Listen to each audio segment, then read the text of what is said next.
හරි.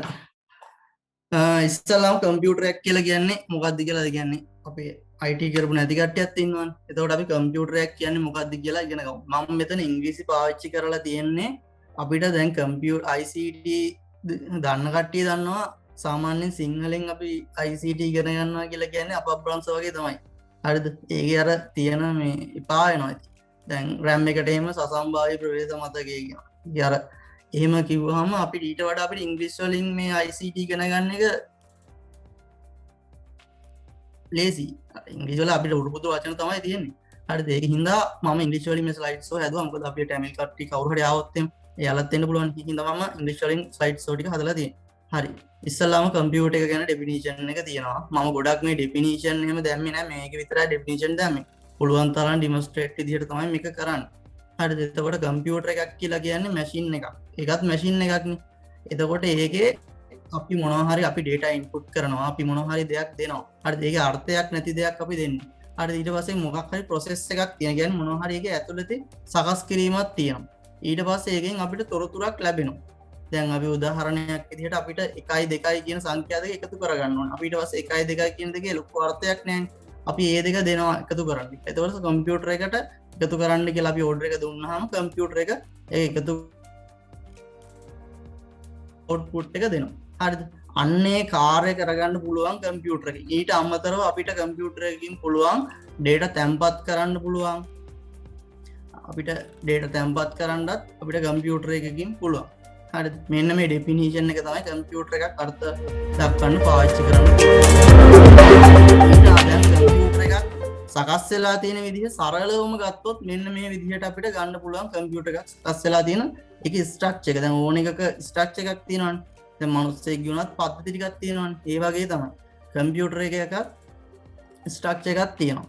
මේ පැත්තෙන් ඉන්පුට් ඩිවයිසස් තියෙනවා. ඩිවයිස් එකක් කියලා කියන්නේ අපි මොනවා හරි කම්පියුටර් එකට අදාළ මොනවා හරි උපාංග තියෙන මවුස් එක, කීබෝඩ් එක, මොනිටර් එක, ඒ හැමදේම ඩිවයිස් එකක් විදිහට තමයි අපි සලකන්නේ.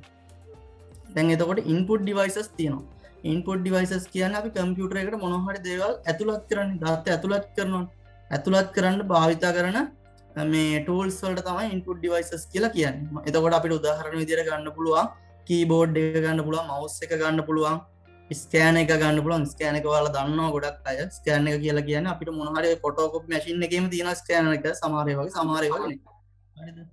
එතකොට ස්කෑනර් එකෙන් අපිට පුළුවන් අපිට මොන හරි කොලයක් දුන්නොත් එහෙම ඒක අපිට ඒක පැහැදිලිව අපිට ඒකේ තියෙන රූපය සොෆ්ට් කොපි එකක් විදිහට ගන්න පුළුවන් අපේ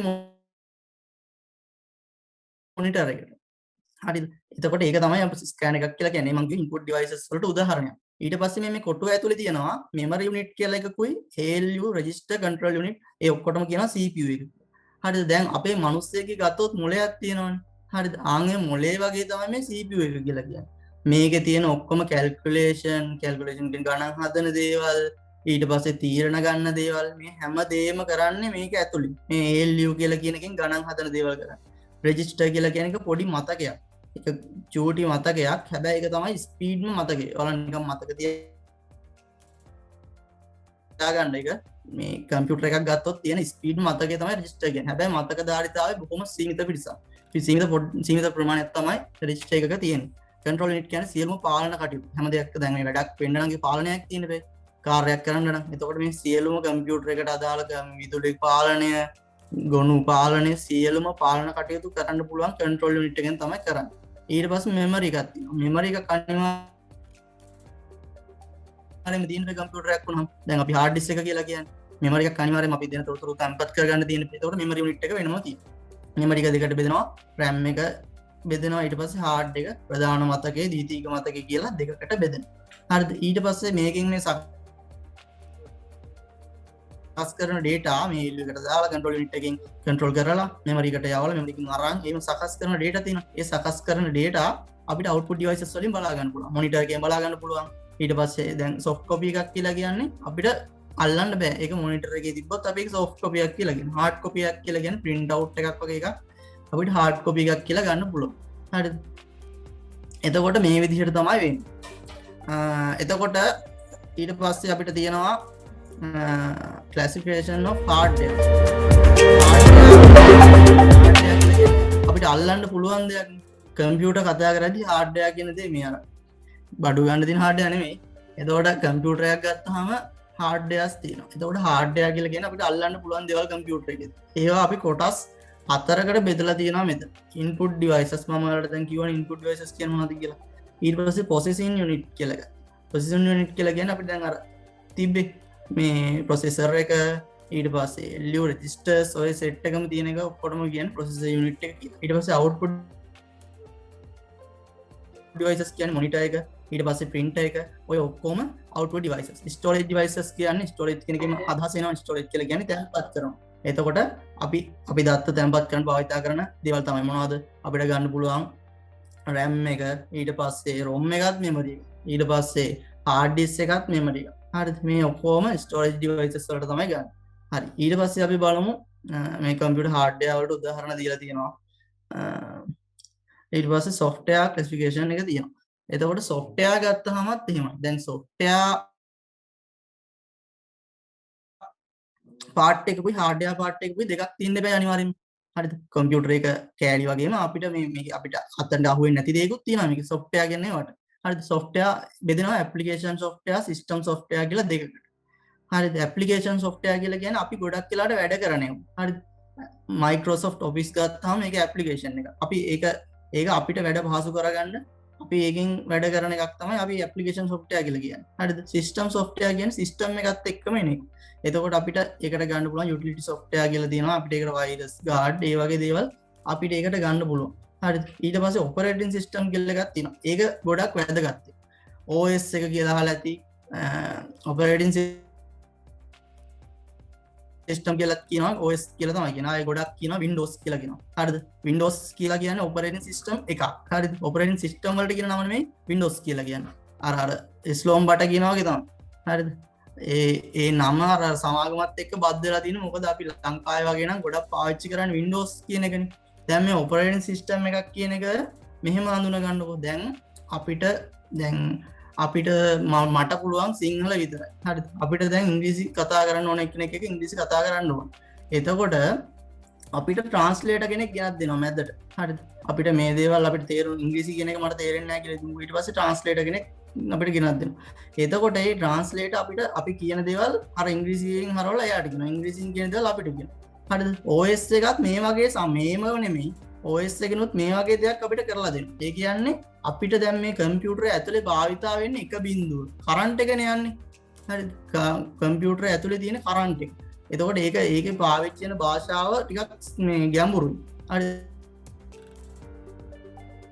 ඒ වගේ දේවල් විද්‍යාඥයන්ට වගේ මේ තමයි පුළුවන්. එතකොට මේක අපිට සරල වෙන්න බෑ. අපි හැමෝටම ඉච්චර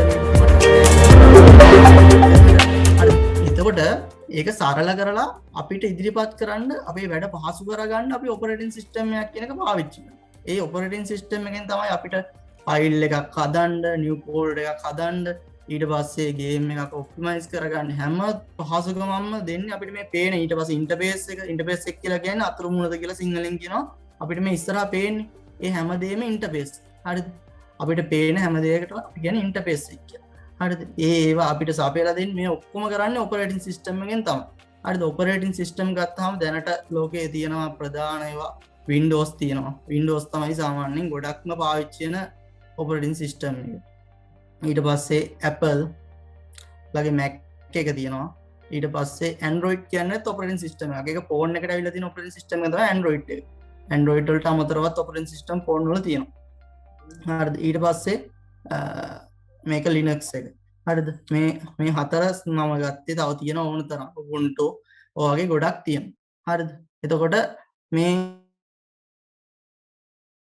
අපිට ඔපරේටින් සිස්ටම් එකකින් කරගන්න පුළුවන් වැඩ තියෙනවා. හරිද? ඔපරේටින් සිස්ටම් එකක් අපිට කරලා දෙනවා. මම කිව්වේ අපිට ඔපරේටින් සිස්ටම් එකකින් අපිට කරලා දෙනවා කියලා. එතකොට ඔය Windows එකකින් නැත්නම් Mac එකකින් නැත්නම් Linux එකකින් අපිට අපි මේ පරිශීලකයනේ. අපි යූසර්නේ. එතකොට අපිට මේ මැෂින් එකත් එක්ක සම්බන්ධ වෙලා අපිට අවශ්‍ය කාර්යභාරය කරගන්න ඔපරේටින් සිස්ටම් එක ලොකු කාර්යභාරයක් ඉටු කරනවා. හරිද? ඒ කාර්යභාරය කෙටි කරලා තමයි මෙතන මේ දාලා තියෙන්නේ. process management කියලා කියන්නේ ක්‍රියාවක් කියලා කියන්නේ අපිට මොන හරි දෙයක් කරගන්න ඕන කියනවා. එතකොට ඒක කොටස් වලට බෙදලා ඉවරලා තමයි මේ කම්පියුටර් ඇතුලේ වැඩ වෙන්නේ. හරිද? ඒවා මැනේජ් කරනවා. අපිට ඕනේ කොයි එකද ඉස්සල්ලාම ඕනේ කොයි එකද ඔහොම කරලා ඉවරලා ඒ දේවල් කරලා දෙනවා. ඊට පස්සේ මෙමරි එක මැනේජ් කරලා දෙනවා. හරිද? අපිට RAM එක කොහොමද ඕනේ, ඊට පස්සේ hard disk එක කොහොමද, ඒවා අපිට මැනේජ් කරලා දෙනවා. ඊට පස්සේ disk management කියලා එකක් තියෙනවා. හරිද? file system එක FAT32 ද NTFS ද මොකක්ද කියලා ඉවරලා අපිට ඒක පොඩ්ඩක් ගැඹුරු. ඒ කියන්නේ මේ ඔය FAT32 NTFS කියලා කියන්නේ දැන් ඔයාලා chip එක තියෙන chip එකේ ඔයාලා දැකලා ඇති ඕක මේ නිකන් අර කබඩ් එකක් වගේ. හරිද? කබඩ් එකක එක පැත්තකට පොත් තියන්න පුළුවන්. එක අතකට තියන්න පුළුවන්. නැත්නම් අපි දැන් පැත්තට තියන්නත් පුළුවන්. ආයෙ දෙක අතට තියන්නත් පුළුවන්. හරිද? ඒ වගේ එහෙම එකක් තමයි FAT32 NTFS කියලා කියන්නේ. ඒක වැඩි හිතන්න එපා. ඒක IT කරන කට්ටිය නම් දන්නවා. හරිද? ඊට පස්සේ networking කරන්න පුළුවන් අපිට. හරිද? ඒකත් අපිට කරලා දෙන operating system එකෙන් තමයි. ඊට පස්සේ security එකත් අපිට operating system එකෙන් අපිට පහසුකම් සලසලා දෙනවා. ඊට පස්සේ device drivers කියලා කියන්නේ අපිට මොනවා හරි මේ අපි ෆෝන් එකක් පාවිච්චි කරනවා නම් ෆෝන් එක මේකට කනෙක්ට් වෙන්න ඒකේ ඩිවයිස් එකක් මේ ඒක ඩ්‍රයිවර්ස් එකක් මේකේ අනිවාර්යයෙන්ම ප්‍රොසෙස් වෙන්න ඕනේ. හරිද? එතකොට ඒවත් කරලා දෙනවා. ඊට පස්සේ GUI කියන්නේ graphical user interface. ඒ කියන්නේ මේ අපිට පේන එක මෙහෙම අපිට පේනවනේ දැන් මේ ඉස්සරහ මොකක් හරි ඒ කියන්නේ මොනවා හරි දර්ශනයක් කරන ඒකට තමයි GUI කියලා කියන්නේ. හරිද? ඉස්සරහ අපිට අකුරු විතරයි පේනවා. හරිද? ගොඩක් අමාරුයි පාවිච්චි කරන්න. දැන් IT කියන එක ඉස්සරට වඩා ලේසි වෙනවා. හැමදාම IT කියන ෆීල්ඩ් එක මොකද වෙන්නේ අපිට අර තේරුම් ගන්න ලේසි වෙන එක තමයි කරන්නේ. මොකද ඒගොල්ලොන්ට ඕනේ කම්පියුටර්ස් විකුණ ගන්නනේ, ඔපරේටින් සිස්ටම් විකුණ ගන්නනේ. එතකොට තව පහසු වෙන එක තමයි වෙන්නේ. හරිද? ඒ කියන්නේ අමාරු වෙන්නේ නැහැ. මේ අපිට මේ කම්පියුටර් එකක් පාවිච්චි කරනවා කියන එක ඉස්සරහට ගොඩක් ලේසි. හරිද? තවත් හරි ඊට පස්සේ අපි ලැප්ටොප් එකක් වගේ එකක් පාවිච්චි කරද්දී අපි ප්‍රධාන වශයෙන් සැලකිලිමත් වෙන්න ඕන කරුණු ටිකක් තියෙනවා. අපිට ගොඩක් කාලයක් පාවිච්චි කරන්න ඕන. කොහොමද ඉතින් මේ අපි අතර නම් ගොඩක් සල්ලි තියෙන අය අඩුයිනේ. කියන්නේ අපි අඩුම ගානේ අවුරුදු 5ක් ලැප්ටොප් එකක් පාවිච්චි කරන්නනේ ගන්නේ. එතකොට ලැප්ටොප් එකක් අපි පාවිච්චි කරද්දී මම මේ ලැප්ටොප් ගත්තේ ගොඩක් අය ලැප්ටොප් නේ පාවිච්චි කරන්නේ. ඩෙස්ක්ටොප් එකටත් මේක ගොඩක් දුරට පොදු වෙන්න පුළුවන්. අපි මෙතන මේ දීලා තියෙනවා මේ තේ එකක් එහෙම දීලා අපි නම් ගොඩක් කියලා ඩොක් කරනවානේ. දැනුත් මගේ මේසෙට තියෙන. හරිද? ඒ වුණාට ඔකේ තියෙන බරපතල වැඩේ තමයි බැරි වෙලාවත් වතුර හරි තේ හරි හැරුණොත් ඇතුළට ගියොත් ෂෝට් එකක් වුණොත් එහෙම බෝඩ් එකම යන්න පුළුවන්. හරිද? එහෙම වුණොත් අපිට ලොකු අලාභානියක් වෙනවා. හරිද? ඒ වගේ මොනවා හරි දෙයක් වුණොත් එහෙම අපිට ලොකු පාඩුවක් වෙන්න පුළුවන්. ඒකින්ද අපි ඒක එතික්ස් එකක් විදිහට අපි මේ කම්පියුටර් එකේ තියෙන තැනට ලැප්ටොප් එක තියෙන තැන ඉඳන් අපි කන බොන දේවල් නොකර ඉන්න තරමට ගොඩක් හොඳයි අපේ ලැප්ටොප් එක ලොන් ටයිම් පාවිච්චි කරලා. ඊට පස්සේ ගේමින් ගත්තොත් ගේමින් වලට ඇත්තම කියනවා ලැප්ටොප් වගේ එකක් ගත්තා නම් මම ගත්තේ ලැප්ටොප් වල ගේමින් වලට වෙනම ලැප්ටොප් තියෙනවා. හරිද? එහෙම නැතුව අපි නෝමල් ලැප්ටොප් එකක් අරන් ඉවරලා මේ විදිහට ඒකෙම තියෙන කීබෝඩ් එකයි එහෙම පාවිච්චි කරලා ඉවරලා ගේම් ගහන්න ගත්තොත් එහෙම බොහොම ටික කාලෙකින් ලැප්ටොප් එකේ කීබෝඩ් එක යනවා. ඊට පස්සේ කූලින් සිස්ටම් එක යනවා. මේ කූලින් සිස්ටම් එක මේවා වෙලා ඉවරලා ආගේ උණු වෙන්න බලනවා. හරිද? ඒ වගේ ගොඩක් ප්‍රශ්න වෙන්න පුළුවන්. හරිද? ඒ හින්දා අපි නෝමල් ලැප්ටොප් එකක් ගන්නවා නම් ඒකට මේ අපි පීචර්ස් නැත්තම් ගේම් එහෙම ලොකුවට ගහන්න යන්න හොඳ නැහැ. සාමාන්‍ය ගේම් එකක් ප්ලේ කරන්න පුළුවන්. හැබැයි අපි ලොකු ගේම් එකක් දීර්ඝකාලීනව ගේම් ගහන්න ගියොත් එහෙම අපිට ලැප්ටොප් එකේ ලොන් ටයිම් පාවිච්චි කරන්න අමාරු වෙන්න පුළුවන්. හරිද? ඊට පස්සේ තමයි මේ බැටරි යූසේජ් එක ගැන කතා. හරිද? දැන් ඉස්සර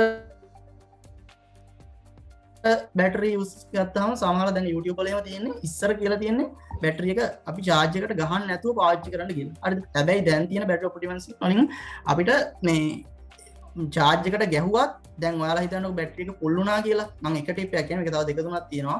charge එක full වුණාට පස්සේ ඒකේ මේ කරන්ට් එකෙන් තමයි වැඩ කරන්නේ. ඒක ඔටෝම ගන්නවා. charge එක full වුණාට පස්සේ කරන්ට් එකෙන් තමයි වැඩ කරන්නේ. හරිද? දැන් එහෙම වුණාම අපි මමත් පාවිච්චි කරන්නේ කරන්ට් එකට ගහලා. එතකොට සාමාන්‍ය බැටරිය එක ජීව කාලය තීරණය වෙන්නේ අපි බැටරිය පාවිච්චි කරන. ඒ කියන්නේ බැටරි වාර charge කරන වාර තියෙනවා. charge කරන වාර අනුව තමයි මේ ඒකේ ජීව කාලය තීරණය වෙන්න හදලා තියෙන්නේ. හරිද? එතකොට මේකේ සෙල් තියෙනවා ඇතුළේ. හරිද? දැන් අපි මෙහෙම පාවිච්චි කරනවා කියලා හිතන්නකො. අපි දැන් දිගටම පාවිච්චි කරනවා charge එකට ගහලා. හරිද? හැබැයි අපි සතියකට විතර සැරයක් විතර යනකම් 120ක් වගේ හොඳයි. 120ක් විතර යනකම් අපි බස් වල ඉවරලා අපි ආපහු charge කරන්න ඕනේ. මොකද ඒකේ සෙල් තියෙනවානේ. හරිද? ඒ සෙල්ලුත් අපි මේ අර පාවිච්චි වෙන්න ඕනේ. එහෙම නැති වුණොත් එතනත් ප්‍රශ්නයක් තියෙනවා. හරිද? අනිත් එක තමයි මේ ලැප්ටොප් එකේ බැටරිය ෆුල්ම බහලා යනකම් ඉන්න එපා. ඒක ලැප්ටොප් එකට එච්චර හොඳ දෙයක් නෙමෙයි. හරිද එතකොට ඒකෙන් අපි ගන්න ඕනේ අපිට පුළුවන් තරම් අපිට මේ චාර්ජ් එකට ගහලා පාවිච්චි කරන්න ඕනේ අර වගේ සතියක විතර සැරයක් අපි ලැප්ටොප් එකේ බැටරිය බහිනකම් මේ බහිනකම් කියලා කියන්නේ 120ක් විතර යනකම් තියලා ඉවරලා ආපහු චාර්ජ් එකට ගෙවුවනම් ගොඩක් හොඳයි හරිද මේක ගැන තව දන්න කට්ටිය ඉන්නවා නම් කියන්න මම දන්න ටික තමයි මං කිව්වේ හරි ඊට පස්සේ අපිට මේ විශේෂයෙන්ම දැනුවත් වෙන්න ඕන දෙයක් තමයි මේක ලැප්ටොප්යක් හරි ඩෙස්ක්ටොප්යක් හරි පාවිච්චි කරද්දී ඇත්තටම අපි ගැන හිතන අඩුයි හරි කොච්චර දේවල් හිතුවත් අපි ගැන හිතන ගොඩක් අඩුයි හරිද එතකොට මම මේ පාර්ට් එකත් මේකට දැම්මේ ගොඩක් වැදගත් වෙයි කියලා හරිද දැන් මෙතන මේ දීලා තියෙන එක හරිද අපි නම් වැඩ කරන්නේ මේ විදිහටම හරිද මෙහෙම වැඩ කරනවා කියන්නේ අර එහෙම වැඩ කරන අඩුයි නේද හරිද හැබැයි ඕකේ තියෙන බරපතලකම තියෙන අපිට දැන් තේරෙන්නේ නැති ඉන්න පුළුවන් සමහරුන්ටන් දැම්මත් තේරලා තියෙන්න පුළුවන් හරිද ඕක අවුරුදු කිහිපයක් වැඩ කරනකොට කොන් දෙක එක්කුම් ඇස්වල කැක්කුම් ඔළුවේ කැක්කුම් ඕම එන්න පුළුවන් හරිද එතකොට මේ හරියටම විදිහ තියලා තියෙන අපිට කොහොමම කරන්න පුළුවන් කියලා අපිට හිතන්න බෑනේ හරිද ඒ වුණාට දැන් අපේ ඇස් පිල්ලම් ගහන වාර ගන්න මේ කියන්නේ අහැ වේලෙන ගාන අඩුයි අපි ඇස් පිල්ලම් ගහන වාර ගන්න වැඩි වෙන්නේ හරිද දැන් අපි මේ කම්පියුටර් එකක් දිහා බලාගෙන ඉන්නකොට අපේ ඇස් පිල්ලම් ගහන ප්‍රමාණය අඩු වෙනවා හරිද එතකොට ඇස්වල වේලීම වැඩි වෙනවා හරිද ඊට පස්සේ මේ ඇස්වල පෙනීමටත් බලපාන්න පුළුවන් දැන් අපි සාමාන්‍යයෙන් අර මම දන්න තරමින් කියලා තියෙන්නේ අපි කම්පියුටර් එක දිහා පැයක් විතර බලන් හිටියොත් අපි පොඩ්ඩක් කියලා ගිහින් දුර බලන්න චුට්ටක් නැගිටලා ගිහිල්ලා ඉවරලා ඒ කියන්නේ මහ ගොඩක් කියලා ඕනේ නැහැ ටිකක් කියලා අපි ඉන්නලා දුර පොඩ්ඩක් බලලා චුට්ටක් එළියට ගිහින් වලා එන්න එතකොට අර අපිට එන්න තියෙන මේ හෙල්ත් ප්‍රශ්න අඩු වෙන්න පුළුවන් හරිද ඒ දේවලුත් පොඩ්ඩක් ඉතින් මේ විතර ගන්න හොඳයි හරිද ඊට පස්සේ මම කතා කරන්නම් දැන් ඔයාලට තියෙන ලොකු ප්‍රශ්නයක් තමයි ලැප්ටොප් එක ස්පීඩ් මදි හරිද දැන් මේ කාලේ ලැප්ටොප් ගැන කතා කරනවට සමහරව කැමති නැති වැඩක් නැහැ ලැප්ටොප් ගන්නත් බෑ අප්ඩේට් කරන්නත් බෑ ගොඩක් ගණන් ගෙන්නන්නේ නැහැ එහෙම ප්‍රශ්න තියෙනවා හැබැයි මේවා දැනගෙන ඉන්න එක ගොඩක් වටිනවා how to speed up using windows feature ඉස්සලාම අපිට තියෙන පහසුකම් වලින් අපි බලමු දෙයක් කරන්න කොහොමද කියලා ඉස්සලාම කරන්න පුළුවන් අපිට තියෙන power plan එක හරි අපිට power plan එකක් තියෙනවා power plan එක වෙනස් කරන්න පුළුවන් power plan එක මම ඔයාලට ඒක පෙන්නන්නම් මෙතනින් බැටරිය තේරුවාම මෙතන ඔයාලට පේනවද power beta performance කියලා එකක් එතකොට මට දැන් මෙතන ඒක Windows 10 වල මම මේ කියන්නේ මේක මට මේ පැත්තටම අදින්න පුළුවන් එතකොට මේක තවදුරටත් මට performance වැඩි කරන්න පුළුවන් දැන් අලුත් කම්පියුටර් දැන් මගේ කෙනා F7 වලින් දීලා තියෙන්නේ මේ අපිට එතනින් වෙනස් කරන්නත් පුළුවන් මේ අපේ පාවිච්චි කරන ප්ලෑන් එක හරිද එතකොට හයි පර්ෆෝමන්ස් වගේ දැම්මොත් එහෙම බැටරි බලය ඉක්මනටම අඩු වෙලා යනවා ඒක දිනනවා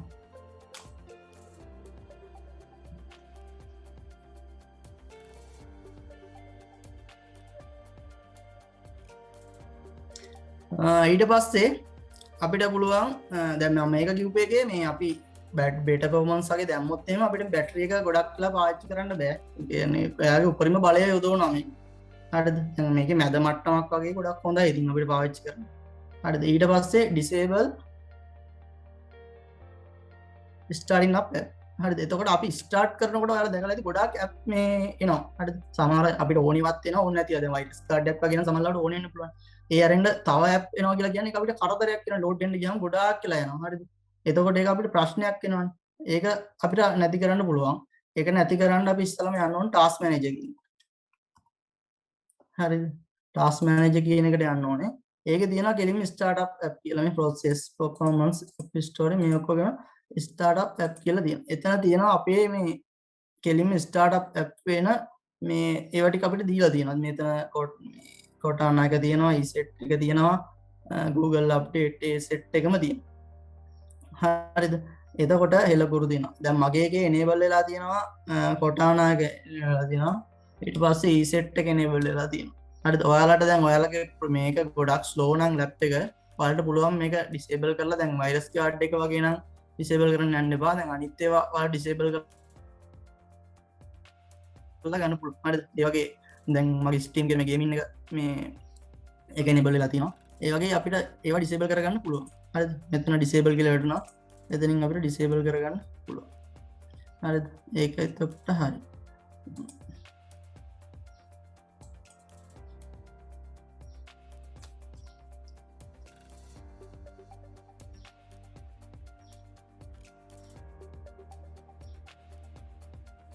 ඊට පස්සේ මේක නම් ආයෙ පෙන්වන්න ඕනේ don't use save desktop. හරිද? මේ desktop එකේ අපි ගොඩාක් ෆයිල් පුරවගෙන ඉන්නවා නම් ඒ කියන්නේ මම කියන්නේ icon නෙමෙයි. හරිද? icon උනත් ගොඩක් පුරවගත්තොත් ඒක කැතයි. මම කියන්නේ icon නෙමෙයි. icon කියලා කියන shortcut තියෙනවනේ. shortcut වලින් එක ලොකු ප්‍රශ්නයක් වෙන්නේ නැහැ. හැබැයි අපි ෆයිල් වගේ ගොඩක් බර ෆයිල් යොදාගෙන තියෙනවා නම් desktop එකේ මේ 1GB 2GB වගේ අපි දාගෙන තියෙනවා නම් ඒකෙන් වෙන්නේ අපි මේ desktop එක කියලා කියන්නේ අපි RAM එකේ දුවන්නේ. හරිද? කම්පියුටර් එක RAM එකක් තියෙනවනේ. RAM එකේ තමයි අපි කම්පියුටර් එක හැම වෙලෙම දුවන්නේ. හරිද? එතකොට RAM දැන් අපි සාමාන්‍ය මෙමරිය තියන්නේ අපි හાર્ඩ් ඩිස්ක් එකේ. හાર્ඩ් ඩිස්ක් එකේ තියෙන මෙමරිය RAM එකට ගෙනත් දාන එක තමයි මේ කරන්නේ. හරිද? එතකොට අපි මේ desktop එකේ මේ ෆයිල් දාලා තියෙනකොට මේ මොකද වෙන්නේ RAM එකේ තියෙන ධාරිතාවය අඩුයි. ෂෝට්කට් ගැන නෙමෙයි ලොකු ෆයිල් ගැන මම කියන්නේ. ලොකු ෆයිල් ඔයාගේ desktop එකේ තියෙනවා නම් ඒක ඔයාගේ desktop එකේ කියන්නේ මේ laptop එකේ හරිද? laptop එකේ හරි desktop එකේ හරි අපි ඉස්සරහට එන එකට desktop කියලා කියන්නේ. එතකොට එහෙම තියෙනවා නම් ඒකෙන් ඔයාලගේ ස්පීඩ් එක laptop එකේ හරි desktop එකේ හරි අඩු වෙන්න පුළුවන්. හරිද? ඊට පස්සේ මම කතා කරනවා අප්ඩේට් කරන්න. හරිද? දැන් ඔයාලට ඒවත් කරලා බැරි නම් ඔයාලට laptop එක අප්ග්‍රේඩ් කරගන්න වෙනවා. එතකොට අප්ග්‍රේඩ් කරගන්න ඕන අපිට ක්‍රම තුනක් වගේ තියෙනවා. හරිද? ස්පීඩ් අප් කරගන්න ක්‍රම මම තව ගොඩක් ක්‍රම තියෙනවා. හරිද? මම සාමාන්‍යයෙන් අපිට කරගන්න පුළුවන් මට්ටමේ ටික තමයි කියන්නේ මෙතන තුනක් විතර දාලා තියෙනවා. ඔයාලට තව ඕන තරම් හොයන්න පුළුවන්. මම අර දාලා තියෙන වීඩියෝස් එහෙම ඒකින්ද තමයි වීඩියෝස් දැම්මේ. මොකද මම කියන එකෙන් මම අහුවෙන්නේ නැති වෙන්න පුළුවන්. හරිද? එතකොට මම අර PDF එකක් හදලා ඒක ලින්ක් කරලා දාලා දෙන YouTube එකට එහෙම ඒකෙන් ඔයාලට බලා ගන්න පුළුවන්. ඕන තරම් YouTube එකේ වීඩියෝස් තියෙනවා. හරිද? එතකොට අපිට ඉස්සෙල්ලාම කරන්න පුළුවන් දෙයක් තමයි SSD hard disk එක. හරිද? දැන් අපේ ගොඩාක් මේ කම්පියුටර්ස් වල එන්නේ SSD hard එකක් නෙමෙයි. magnetic hard disk එකක් එන්නේ. හරිද? අර ලොකු අර 30 තියෙන hard disk එකක් එන්නේ. හරිද? එතකොට ඒකේ තියෙන ස්පීඩ් එක ගොඩාක් අඩුයි. හරිද? අපිට data එකක් කියව ගන්න වෙන ස්පීඩ් එක ගොඩාක් අඩුයි. start වෙන්න ගොඩාක් වෙලා යනවා. සාමාන්‍යයෙන් සමහර laptop තියෙනවා start වෙන්න විනාඩි 10ක් විතර. හැබැයි ඔයාලට මේ SSD කියන මෙමරි එක පාවිච්චි කරන්න පුළුවන් නම් ඔයාලට පුළුවන් දැන් විනාඩි 10ක් විතර යනවා නම් අරකින් ස්පීඩ් වෙන්න මේ ස්ටාර්ට් වෙන්න මේකෙන් අඩුම ගානේ විනාඩි 2ක් වගේ ඊටත් අඩුයි. විනාඩි 2ක් එකමාරක් විතර යද්දි ස්ටාර්ට් වෙන්න හදා ගන්න පුළුවන්. ගොඩක් මේ SSD එකකින් අපිට වැඩ ගන්න පුළුවන්. ආය ඔයාලා Photoshop වගේ පාවිච්චි කරනවා නම් ඒකේ ෆයිල් ඉම්පෝර්ට් කරගද්දි වෙලා යනවා. ඒක හදා ගන්නත් මේ SSD එක ගොඩක් හොඳයි. ගොඩක් ස්පීඩ් කරගන්න කම්පියුටර් එක SSD මෙමරි එකක් පාවිච්චි කරොත් ඔයාලට laptop එකට කම්පියුටර් එකට හරි අපිට පුළුවන්. හරිද? මේක සාමාන්‍යයෙන් SSD වලට port එක එනවා gen ඔයාලා දන්නවනේ laptop වල gen තියෙනවනේ. gen වල 6 වලින් පස්සේ ඒ කියන්නේ ඒකට M2 කියලා port එකක් එනවා. හරිද? 6 වලින් පස්සේ වගේ ගොඩක් ඒවා එනවා. හරිද? ඊට කලින් ඒවාටත් SSD එකක් ගහන්න පුළුවන්. ඒකට අර වෙනම කෑල්ලක් තියෙනවා. ඒක ආයි කරලා තමයි අපිට ගහන්න වෙන්නේ. ඒක ගහන්න පුළුවන් SSD එක. හරිද? SSD එකක් ගහන්න බැරි නෑ. එතකොට SSD එකක් සාමාන්‍යයෙන් දැන් වෙන පොලේ පහුගිය කාලේ නම් 120ක් විතර GB තිබ්බේ 6500 7000 වගේ ගණන් වල තමයි. දැන් නම් ගණන් ගිහිල්ලා ඇති. හරිද? අපිට එතකොට ඒකෙන් ස්පීඩ් එක වැඩි කරගන්න පුළුවන් ඔයාලගේ laptop එක. ඊට පස්සේ අපේ RAM එක මේ වැඩි කරලා ඉවරලත් අපිට පුළුවන්. හරිද? RAM එකේ තීව්‍ර ධාරිතා තියෙනවා. එතකොට ඒකනුත් ඊට පස්සේ මේ කූලින් පෑඩ් එක කියන එක ලොකු දෙයක් කරගන්න බෑ. හැබැයි කූලින් පෑඩ් එක පාවිච්චි කරගත්තොත් දැන් හීට් වෙන එක අඩු වෙනවනේ. සාමාන්‍යයෙන් හීට් වෙන එක අඩු වෙන්න ලැප් එකේ ස්පීඩ් එක වැඩි වෙනවා. හරිද? ඒක ඔයාලට තේරෙයි සමහරවිට මේ ඔයාලගේ එක මේ ලැප්ටොප් එක පටන් ගත්ත වෙලාව එච්චර මේ අවුලක් නැහැ. හැබැයි ටිකක් වෙලාවට අත්තියගෙන එනකොට ස්පීඩ් එක අඩු වෙගෙන එන ගතියක් තියෙනවා. මම ලැප්ටොප් වලම නෑ ඒක සමහරවිට ලැප්ටොප් වලම නැති වෙන්න පුළුවන්. හරිද? සමහර මේ ලැප්ටොප් වල හැම වෙන්න පුළුවන්. හරිද? හැබැයි මේ කූලින් පෑඩ් එකක් එහෙම දැන් ඔය ගොඩක් ප්ලාස්ටික් මේ අවුට් එකක් තියෙන එක එහෙම පාවිච්චි කරලා ලොකු දෙයක් ගන්න බෑ. මොකද ප්ලාස්ටික් එකෙන් යනවා අඩුයිනේ. මේ මෙටල් බින්ස් එකක් වගේ තියෙන එක තමයි අපිට මේකෙන් උඩින් ඵලය ගන්න පුළුවන්. හරිද? ඊට පස්සේ අපි ලැප්ටොප් එකක් ගද්දි අපි බලන්න ඕන සාධක ගැන මම කතා කරලා තියෙනවා. හරිද? ලැප්ටොප් එකක් ගන්නකොට අපි මොනවද බලන්න ඕනේ?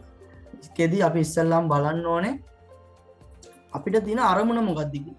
හරිද? අපි දැන් හිතමුකෝ අපිට ගේම් ගහන්න තියෙන කියලා. ගේම් ගහන්න ඕන නම් අපි ගන්නවා රුපියල් ලක්ෂයක් විතර දීලා ලැප්ටොප් එක ගන්න ඕනේ කියලා ඉවරලා ලැප්ටොප් එකක් ගන්නවා. ගෙනල්ලා බැලි නම් ඒකේ ගේම් රන් වෙන්න තියා ගේම් එකක් දැම්මම පස්සේ මැෂින් ලැප් එකේ ස්ටක් වෙලා තියෙන තනික. හරිද? එහෙම බෑනේ. අපිට එහෙනම් අපි ඒකට අනුරූපව ගන්න ඕනේ. අපිට ඕනේ ග්‍රැෆික් ඩිසයින් නම් ග්‍රැෆික් ඩිසයින් වලට අනුරූපව අවශ්‍ය ධාරිතාවය තියෙන දැන් සාමාන්‍ය graphic designer කරන කෙනෙකුට අඩුමවත් තියෙන්න ඕනේ Photoshop video editing කරන කෙනෙකුට තියෙන්න ඕනේ VG එක තියෙන්න ඕනේ 2GB 4GB වත් අතර තියෙන්න ඕනේ ඊට පස්සේ RAM එක 8GB වත් තියෙන්න ඕනේ අඩුම මං කියන්නේ හරිද ඊට පස්සේ SSD එකක්වත් SSD අනිවාර්යෙන් තියෙන්න ඕනේ හරිද ඔය වගේ තියෙන්න ඕනේ graphic designer එකකින් ඊට පස්සේ gamer කෙනෙකුට ඊට වඩා වැඩි වෙන්න පුළුවන් මේ VG එකෙන් හරිද ඊට පස්සේ එහෙම නැතුව අපි normal නිකන් අපිට office package එක පාවිච්චි කරගන්න අන්න එහෙමනම් එතකොට අපි කියනවා ලක්ෂ 3-4ක විතර හරිද ඒක තේරුමක් නැති වැඩ අපිට office package එක පාවිච්චි කරගන්න ඕන නම් අපිට සාමාන්‍ය මට්ටමක i3 එකක්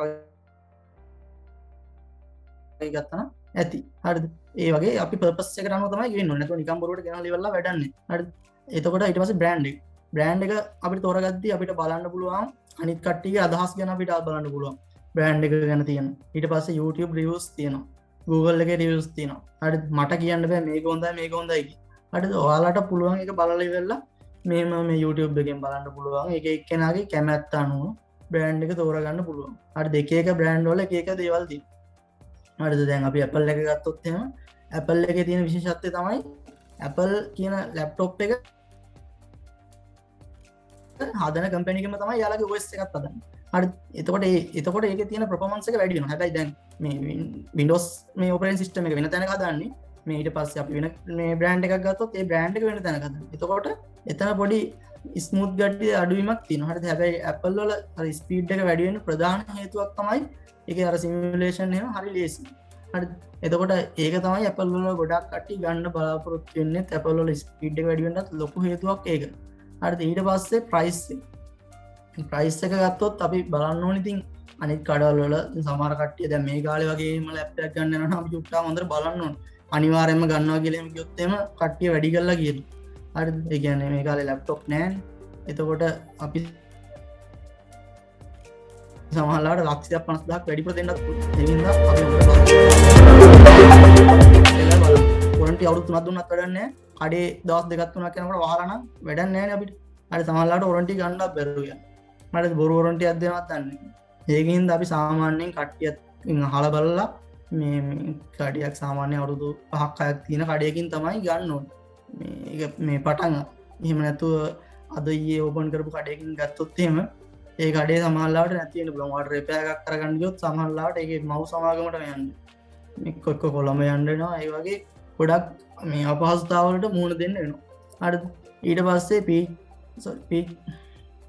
පීචස් ගැන බලන්න හරි අපිට ලැප්ටොප් එකෙන් අපිට ලබා දෙන පීචස් RAM එක කොහොමද VG කාඩ් එක කොහොමද ඒ වගේ දේවල් බලන්න ඕනේ හරිද ඒ දේවලුත් හොඳට බලලා තමයි අපි ගන්න ඕනේ අපිට මොනවද දෙන පෝට්ස් කොහොමද හරිද ඒ වගේ දේවල් බලන්න ඊට පස්සේ රිව්ස් අදර්ස් මේ කියන්නේ අපිට Google එකේ YouTube එකේ රිව්ස් තියෙන අනිත් කට්ටිය මේ ලැප්ටොප් එක අපි දැන් ලැප්ටොප් එකක් ගන්නවා නම් අපි ඒකේ version එකයි ඒක ගහලා ඉවරලා මේ Google එකේ search කරලා බලුවම කට්ටිය දීලා තියෙන රිව්ස් තියෙනවා හරිද එතකොට රිව්ස් වලින් අපිට බලා ගන්න පුළුවන් නැත්නම් YouTube එකේ ගහලා බලුවම YouTube එකේ කට්ටිය කරපු රිව්ස් තියෙනවා හරිද එහෙම අපි ගන්න ඕනේ හරි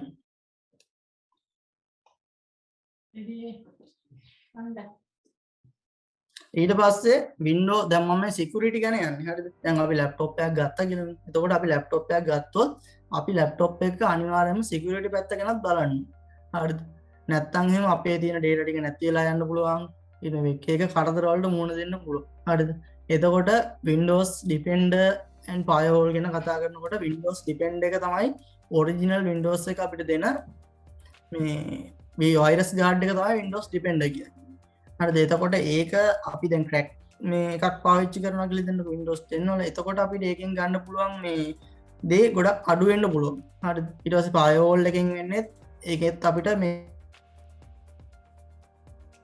firewall කියලා කියන්නේ ගින්දර පවර වගේ අපිට එන ගින්දර කියලා කියන්නේ මේ අන්තර්ජාලය හරහා අපේ ලැප්ටොප් එකට එන නරක දේවල් ඒ දේවල් අපිට firewall එක හරහා නවත්තන්න පුළුවන්. හරිද? දැන් මේ දෙක වෙනුවටම virus guard එකක් අපිට පාවිච්චි කරන්න පුළුවන්. හරිද? අපිට virus guard ගන්න පුළුවන්, සල්ලි දීලා ගන්නත් පුළුවන්, සල්ලි දෙන්න නැතුව ගන්නත් පුළුවන්. හරිද?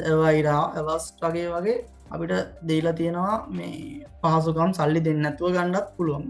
හැබැයි පේඩ් කරලා ගන්න එක සල්ලි දීලා ගන්න එක තමයි ගොඩක් වෙලාවට අපිට ආරක්ෂාව තියෙන්නේ. මම පාවිච්චි කරන e-set ගොඩක් වෙලාවට ඒක නම් හොඳයි. ඉතින් මේ අපිට පෙන්වනවා මොන හරි අවුලක් තියෙනවා නම් පටස් ගාලා ගොඩක් හොඳයි. ඉතින් ඒ වගේ එක කෙස්පස්කී හොඳයි ඒ වගේ ගොඩක් ඒ වගේ තියෙනවා. එතකොට අපිට වයිරස් ගාඩ් එකක් බයි කරනවා නම් අපි සල්ලි වලට ගන්නවා නම් අපිට ක්‍රම දෙකක් විතර දැනට තියෙනවා.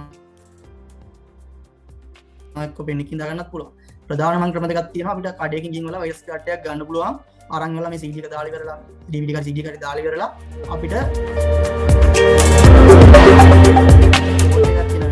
ගොඩක් සූරන්ඩ වගේ දෙන්නේ කාඩ් එක වගේ තියන්නේ ඒ කෝඩ් එක ගැව්වට පස්සේ මේ අපිට වයිරස් ගාඩ් එක ඇක්ටිවේට් කරගන්න පුළුවන්. එහෙම බැරි නම් දැන් අපි හිතන්නකො මේ දවස්වල වගේ කඩවල් වහලා කියලා. එහෙම බැරි නම් අපිට පුළුවන් ඔන්ලයින් shopping එකකින් අපිට ගන්න පුළුවන්. හරිද? එක්ක අපිට මෙහෙන් දරාස් එකකින් ගන්න පුළුවන්. දරාස් එකකින් වගේ ගන්නවා නම්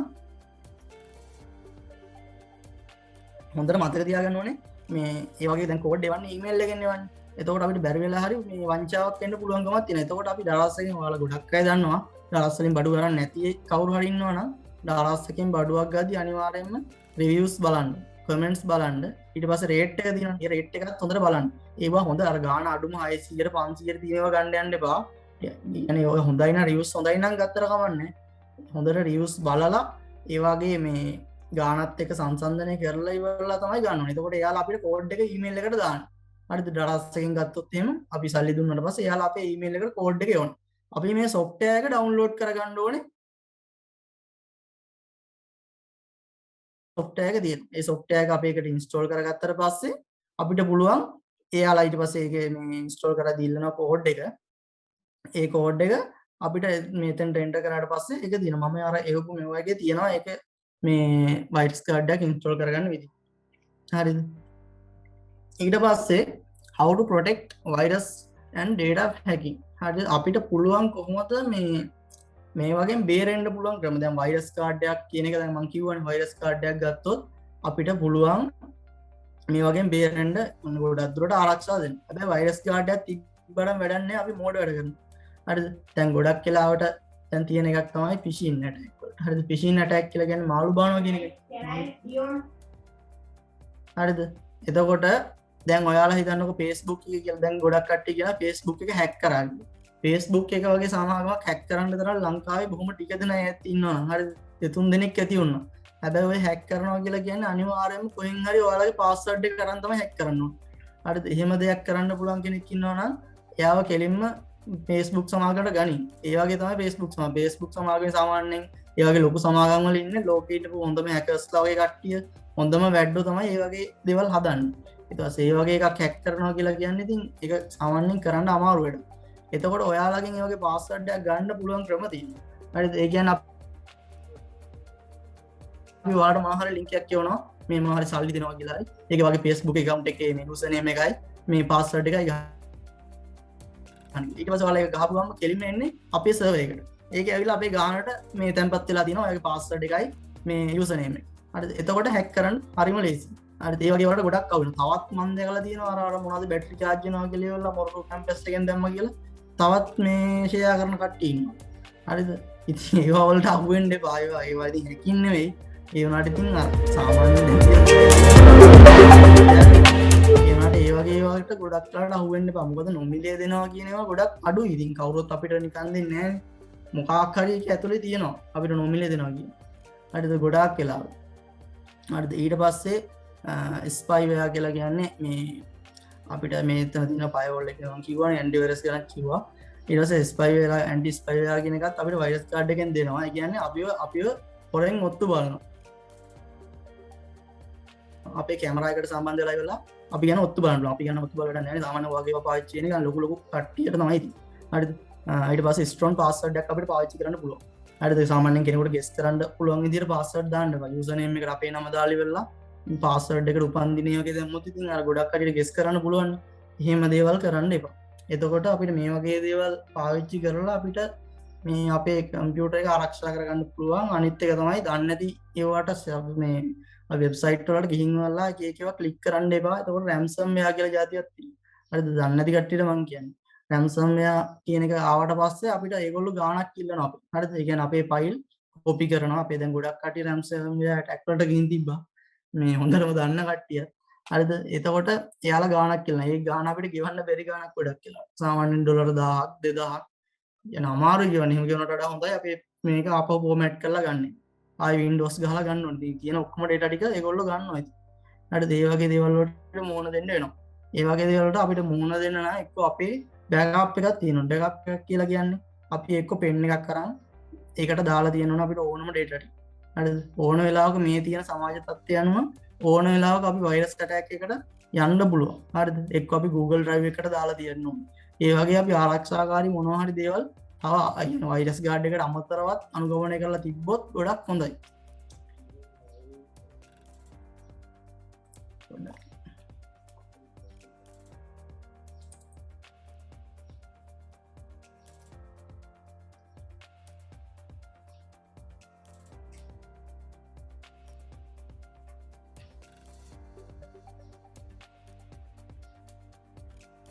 හරි ඊට පස්සේ මම කතා කරන්නම් දැන් ඔයාලට තියෙන ප්‍රශ්නයක් තමයි අපිට දැන් software එකක් ඕන වුණා කියලා හිතන්නකෝ. ඔයාලට මොනවා හරි software එකක් download කරගන්න ඕන. උදාහරණයක් විදිහට Photoshop download කරගන්න ඕන. දැන් ඊට පස්සේ ඒකට යන්න ඕනේ හන්දියට. හන්දියෙන් ගින් වල දාගෙන එන්න ඕනේ. හරිද? ඒක මොකක් හරි දැන් මේ වෛරස් ප්‍රශ්නයක් නම් ඒවට යන්න විදියකුත් නැහැ. එතකොට software එක දාගන්න විදියක් නැහැ. හරිද? එතකොට ඒ වගේ ලොකු ප්‍රශ්න තියෙනවා. දැන් මේ වගේ දැන් මොනවා හරි software එකක් නම් දැන් Photoshop වගේ software එකම අපි හරියනම් සල්ලි දීලා තමයි ගන්න ඕනේ. හරිද? සාමාන්‍යයෙන් ඔය software එකක් සාමාන්‍යයෙන් 10000ක් 5000ක් ඒ වගේ ලොකු ගණනක් වලට යන්නේ. හරිද? එතකොට අපි කවුරුත් එහෙම යූස් කරන කට්ටිය අඩුයිනේ ලංකාවේ. හරිනම් එහෙම තමයි යූස් කරන්න ඕනේ. එහෙම යූස් කරන කට්ටිය අඩුයිනේ. අපිට ඒ වෙනුවට අපි වෙබ්සයිට් වලින් ගන්න. දැන් මම ඔයාලට කියන්නම් එතකොට මේක ගන්න වෙබ්සයිට් ගොඩක් තියෙනවා අපිට software ගන්න. වෙබ්සයිට් එකක් තියෙනවා FileCR කියලා. හරිද? එතකොට මේකෙන් අපිට දෙන්නේ pre-activated software. දැන් අපිට සාමාන්‍යයෙන් අපි software එකක් ගත්තට පස්සේ ඒක වෙනම crack කරන්න ඕනේ. දැන් මේකේ අපිට crack කරන්න මොනවද නැහැ මම පෙන්නන්නම් ඒකට DL පාරටත් උනා search කරන්න පුළුවන්. FileCR කියලා. හරිද? මෙන්න මේ link එක ගත්තා FileCR එකේ තියෙන.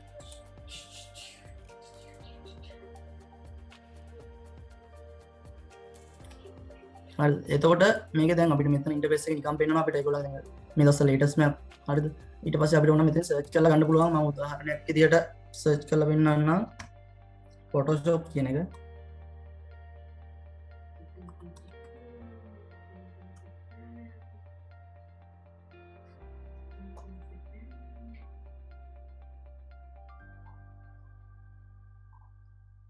දැන් මෙතන එයාලගේ ලේටස්ට් එක ඇවිල්ලා තිනවා Photoshop වල. කියන්නේ අලුතෙන්ම දින 2020 එක pre-activated එකක්. ඒකේ තියෙනවා 2.3 GB.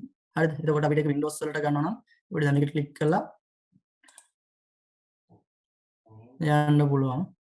හරිද? දැන් ඔයාලා හිතන්නකෝ දැන් ඔයාලා දැන් මේ වගේ අලුත් version එකක් ගන්න යන්න එපා. ඔයාලගේ lap එක ගොඩක් powerful නැත්නම්. හරිද?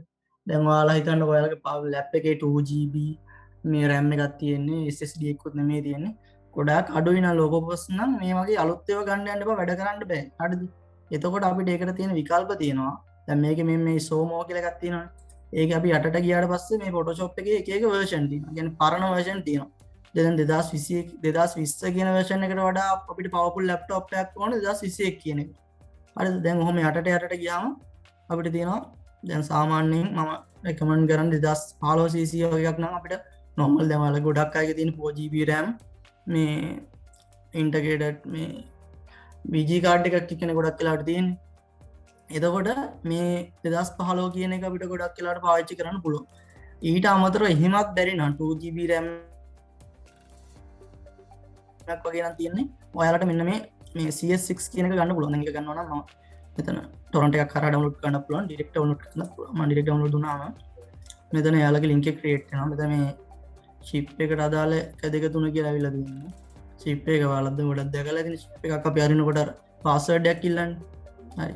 link එක generate වෙලා ඉවරයි. මෙතන download කියලා ගිහම download වෙනවා. ඒක 5 GB තියෙනවා. ඒක cancel කරනවා. ඊට මොන්නේ. හරි.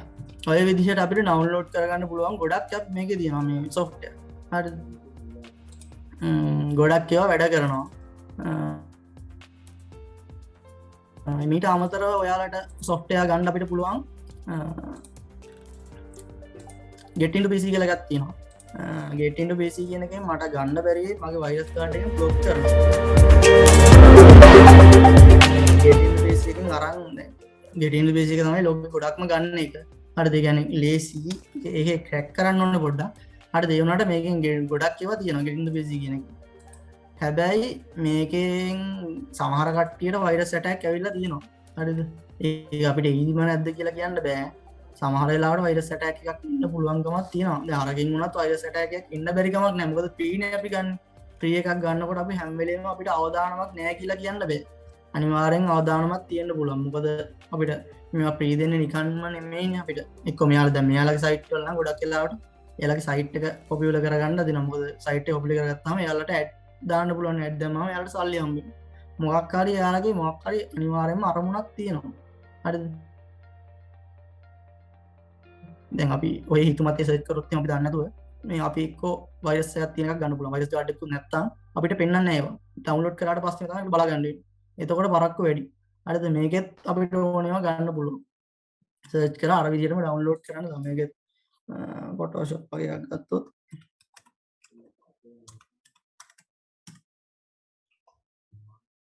ඒකෙත් Adobe Photoshop 2020 තියෙනවා 2021 CC තියෙනවා. සමහර දැන් මේකේ ගොඩක් software තියෙනවා. හරිද? දැන් අරගේ CC එකේ 2015 CC කියන එක තිබ්බේ නෑ මට මතක විදියට. 2015 කියලා තිබ්බා. මේ CC කියන version එක මේ ගොඩක් logo fonts වලින් පාවිච්චි කරන්න පුළුවන්. හරි. මේකේ ගොඩක් software තියෙනවා ඉතින්. මේකේ අවදානමක් තියෙනවා. මම මේකේ software එකක් ගන්න අරන් crack කරන විදිහත් මම අර list එකේ දාලා තියෙනවා YouTube එකේට link කරලා. හරිද? ඒ විදිහට තමයි යන්නේ. ඊට පස්සේ මගේ මේකේ තියෙන එක තමයි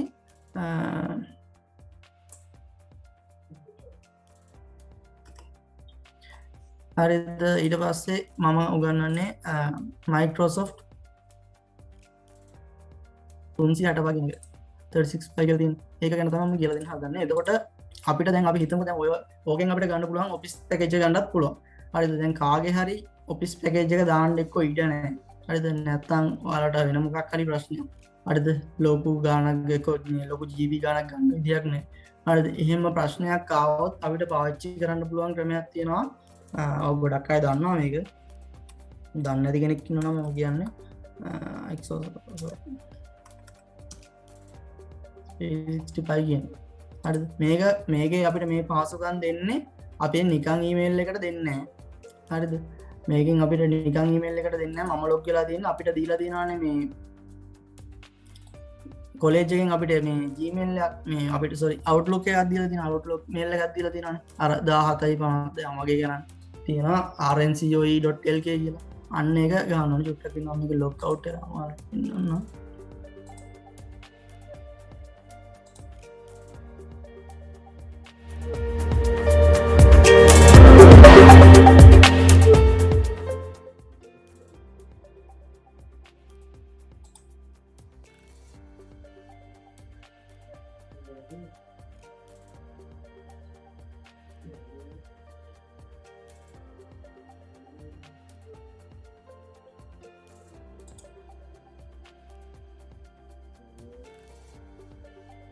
මේ තියෙන්නේ 1757 rncoe.lk කියන එකෙන් මට මේක රෙජිස්ටර් වෙන්න පුළුවන්. හරිද? ඔයාලා දැන් මෙතනින් ඉල්ලනවා කෙලින්ම එක්ක ගියාට පස්සේ ඔයාලගේ account එක ඉල්ලනවා. ඒ account එක දුන්නාට පස්සේ ඔයාලට කෙලින්ම log වෙන්න පුළුවන් මේකට. මේකට log වුණාට පස්සේ අපිට මේකේ තියෙන පහසුකම් මේ දැන් Word එකක් කියමු නම් මේකේ Word එක අපිට පාවිච්චි කරන්න පුළුවන් ඒ වෙන්නේ.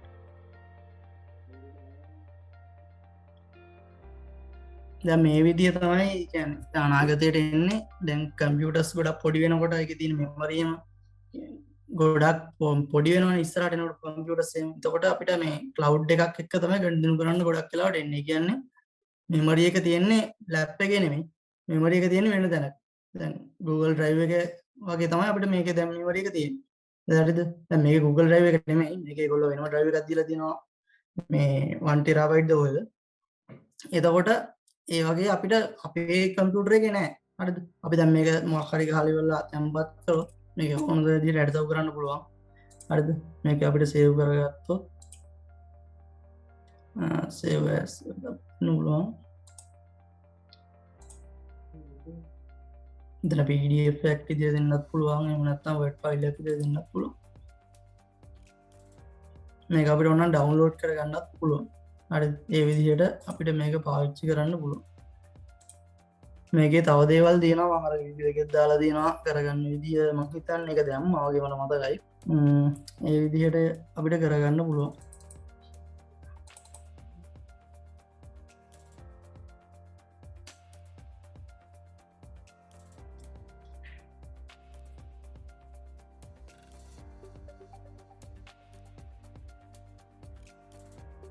හරි ඊට පස්සේ මේක ටිකක් වැදගත් පාර්ට් එකකට එනවා ගොඩක් අය දන්නවා මේක OBS කියන එක මොකද අපිට දැන් ස්ක්‍රීන් රෙකෝඩ් කරගද්දි දැන් අපිට සමහරවල් ලෙක්චර් එකක් කියනවා රෙකෝඩ් කරගන්න ඕනේ හරිද Zoom එක රෙකෝඩ් කරන්න දෙයක් නැහැ කවුරු හරි එක Zoom එක රෙකෝඩ් කරනවා හරිද එතකොට අපිට ප්‍රශ්නයක් එනවා අපි මේක කොහොමද රෙකෝඩ් කරගන්නේ කියලා දැන් අපි එක එක ස්ක්‍රීන් රෙකෝඩ් ගත්තට ඒ වගේ සමහරවල්ලාට ප්‍රශ්න එන්න පුළුවන් හරිද දැන් එතකොට මේ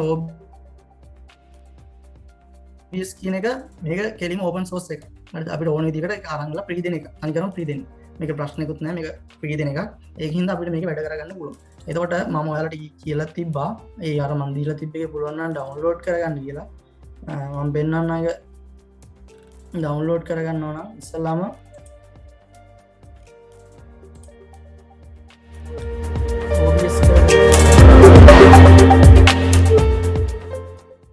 ඕපන් බ්‍රෝඩ්කාස්ට් සොෆ්ට්වෙයාර් කියලා මේක තියෙනවා කියලා හරි එතකොට ඔයාලට Windows එකේද Mac එකේද Linux එකටද operating system එක මෙතනින් තෝරන්න ගොඩක් අයගේ තියෙන Windows නේ එතකොට Windows එක මෙතනින් තෝරලා එතනින් මට පෙන්නනවා OBS එක download වෙනවා කියලා හරි එතකොට මම මේක කට් කරනවා ඔගේ තියෙනවනේ දැනට ඔයාලට ඕන නම් ඒක එහෙම දාගන්න පුළුවන් හරි එතකොට දැන් OBS එක කොහොම අපි install කරා කියලා හිතන්නකෝ OBS එක ඉන්ස්ටෝල් කරාට පස්සේ මම ගොඩක් වෙලාවට එහෙම වැඩ කරන්නේ හරිද මෙහෙම ඕපන් වෙනවා මෙහෙම ඕපන් වුණාම ගොඩක් අය මෙහෙම පෙන්වන්නේ හරිද දැන් මගේ එක දැන් හදලා තියෙන ඉඳලා මෙහෙම පෙන්වන්නේ එතකොට අපි මෙන්න මේ කත්තිරට ගිහලා ඉස්සල්ලාම අපි කරනවා අපිට ඩිස්ප්ලේ එක කැප්චර් කරන්න මේකේ ඔන්නම් ගේමින් වලට තියෙනවා ඒ වගේ ගොඩක් දේවල් වලට තියෙනවා ලයිව් ස්ට්‍රීම් වලට තියෙනවා ඒවා හිමීට ඉගෙන ගන්න පුළුවන් ඔයාලට YouTube එක කරා එන්න හරිද එතකොට ඩිස්ප්ලේ කැප්චර් කියන එක තමයි අපි ඉස්සෙල්ලාම ඔක තෝරන්නේ හරිද ඒක ඕකේ දීලා මම එක පාරක් දීලා තියෙන ඉඳ මේ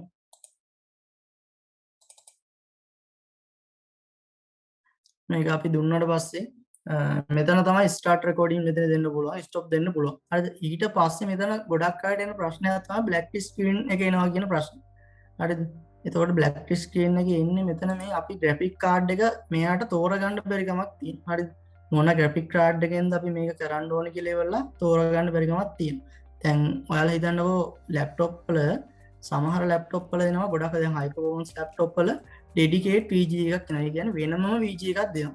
දැන් ගොඩක් අපි ලෝ ප්‍රයිස් වලට ගන්න ලැප්ටොප් වල තියෙන්නේ ඒකේ ඔන් බෝඩ් එකේ බෝඩ් මේ මදර් බෝඩ් එක තියෙනවනේ. මදර් බෝඩ් එකෙන්ම තමයි VGA එක දීලා තියෙන්නේ. හැබැයි සමහර දැන් අලුත් මේ ලැප්ටොප් වල ගොඩක් මේ හයි පර්ෆෝමන්ස් වල ඒ වගේ මේ VGA එක වෙනම දීලා තියෙනවා. එහෙම ගොඩක් වෙලාවට එහෙම වුණාම මේ OBS එක වැඩ කරන්නේ නැති සීන් එකක් එනවා. එතකොට අපි මෙතනින් graphic setting කියලා search කරන්න ඕනේ. graphic setting කියලා search කරාම එතන එනවා. හරිද? මෙතන අපිට browse කරන්න තියෙනවා. හරිද? අපි මේ මම දැන් තෝරලා තියෙන OBS කියන එක. ඔයාලා තෝරලා නැත්නම් මෙතන browse කරාම අපිට මෙතන තියෙනවා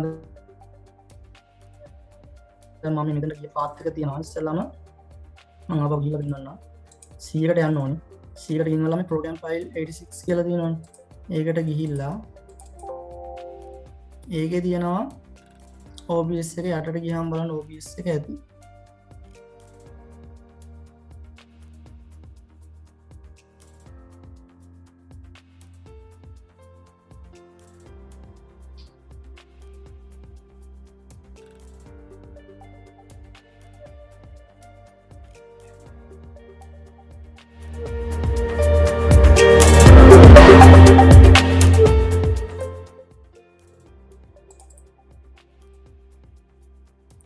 sorry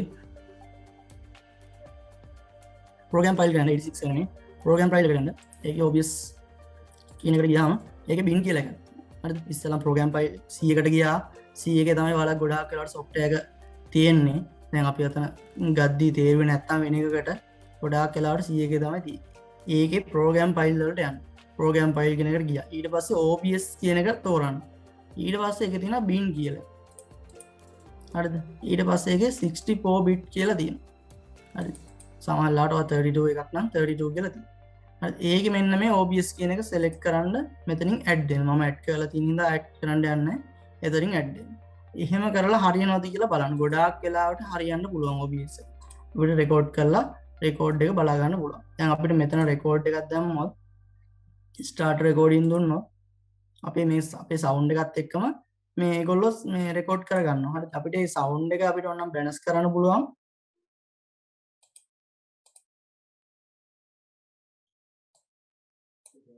මෙතනින් අපිට සවුන්ඩ් වෙනස් කරන්න පුළුවන්. මයික් සවුන්ඩ් ඩෙස්ක්ටොප් එකේ දැන් අපි ඩෙස්ක්ටොප් එකේ ඇහෙන සවුන්ඩ් එක අපිට එතනින් වෙනස් කරන්න පුළුවන්.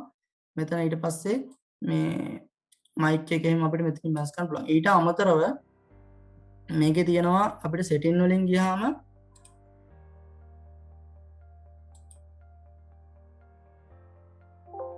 මෙතන අපිට වෙනස්කම් කරගන්න පුළුවන්. ජෙනරල් තියෙනවා. ඊට පස්සේ මෙතන අපිට වෙනස්කම් කරගන්න අවශ්‍ය නම් මේ අපේ තිරේ වෙනස්කම් කරගන්න අවශ්‍ය නම් ඒ වගේ දේවල් වෙනස්කම් කරගන්න අවශ්‍ය දේවල් තියෙනවා.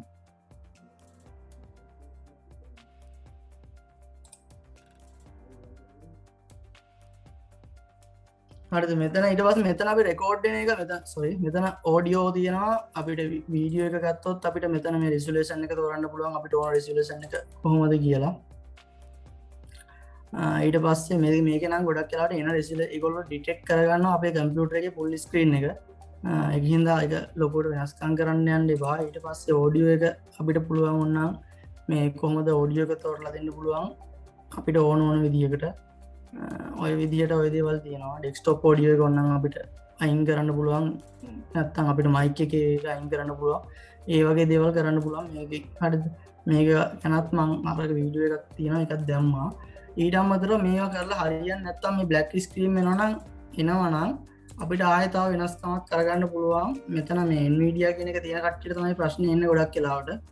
ඒක එනවා නම් Nvidia panel එකට ගිහින් ඉවරලා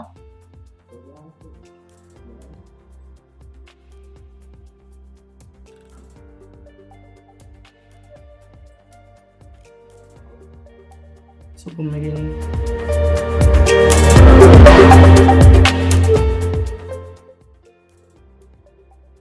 හරි. එතන අපි Nvidia panel එකට ගිහින් ඉවරලා මෙතන තෝරන්න තියෙනවා අපේ මේ program setting කියන එකේ මම නම් OBS කියන එක setting තෝරලා තියෙනවා. හරිද? තෝරලා නැත්නම් ඒක තෝරන්න ඕනේ. තෝරලා ඉවරලා මෙතන මේ graphic card හරිද? මෙතන ඔයාලගේ high performance හරි මේ global setting හරි නැතිනවා නම් integrated graphic කියන එකට දාන්න. එතකොට ඒකත් apply කරාට පස්සේ ගොඩක් වෙලාවට ඔය තියෙන මේ black screen කියන ප්‍රශ්නේ අඩුයි. හරිද? ඒ දේවල් දින තව මේ OBS එකේ ගොඩක් වැඩ කැලේ තියෙනවා. මම OBS එක ගැන ලොකුවට බැලුවේ නැහැ. OBS එකේ ඒ දේවල් YouTube එකෙන් එහෙම බලා ගන්න පුළුවන් වෙයි කියන්නේ. ඒකේ ගොඩක් දේවල් තියෙනවා. OBS එක ගැන ඉගෙන ගන්නවා නම් මම ගයිඩ් එකක් තමයි කරේ. ඔයාලට ඒක තව මේ අරන් වෙලා පොඩි ගානක් කියන්නේ මෙගාබයිට් 58යිද කොහෙද වෙන්නේ. හරිද? එනකොට ඔයාලා ගොඩක් වටීවි මේ රෙකෝඩ් එකක් හිම දාගන්න. හරිද? ඒක තමයි ඒකේ තියෙන ටික. ඊට පස්සේ තියෙන්නේ සිංහල ටයිපිං එක. ඒවනම් CD කට්ටියත් ගොඩක් දන්නවා, ප්‍රයිමරි කට්ටියත් දන්නවා. එක්කෙනෙක් දෙන්නෙක් හරි මේ ගැන නොදැනුවත් අය ඇති කියලා තමයි මම ඒකත් මේකට දැම්මේ. සිංහල ෆොන්ට්ස් ගැන තියෙනවා. ඉස්සෙල්ලාම සිංහල ෆොන්ට්ස් ගැන ගත්තොත් අපිට සිංහල ෆොන්ට් ඩවුන්ලෝඩ් කරගන්න පුළුවන්. දැන් ඔයාලගේ Word එක ගත්තාම Word එකේ සිංහල ෆොන්ට් නැත්නම් අපිට පුළුවන් ඩවුන්ලෝඩ් කරගන්න. හරිද? අපිට මෙතන සිංහල ෆොන්ට්ස් කියලා සර්ච් කරාම මෙතන මේ තියෙනවා සිංහල ෆොන්ට්ස් එකේ ඒවා තියෙනවා. මෙතන සිංහල ෆොන්ට් 1000ක තියෙන පැක් එකක් තියෙනවා. ඔය වගේ ගොඩක් ඒවා තියෙනවා. හරිද? දැන් මම මේ පැක් එක දේරුවා. මේක නම් නෑ හරි. ඒක නොමිලේ තියෙන්නේ. මේක. එතකොට මේ සිංහල ෆොන්ට් ටික මට මෙතනින් ඩවුන්ලෝඩ් කරගන්න පුළුවන්. හරිද? කොට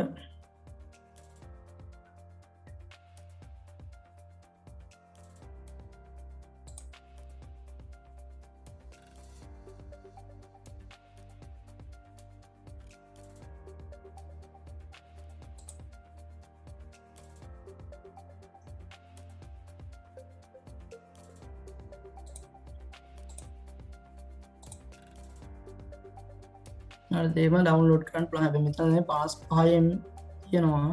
බලමු ඉක්මනට යයිද කියලා. හරි ඉන්ස්ටෝල් කරන්න දන්නේ නැති කෙනෙක් ඉන්නවා ඉන්ස්ටෝල් කරන එකත් මම පෙන්නන්නම්.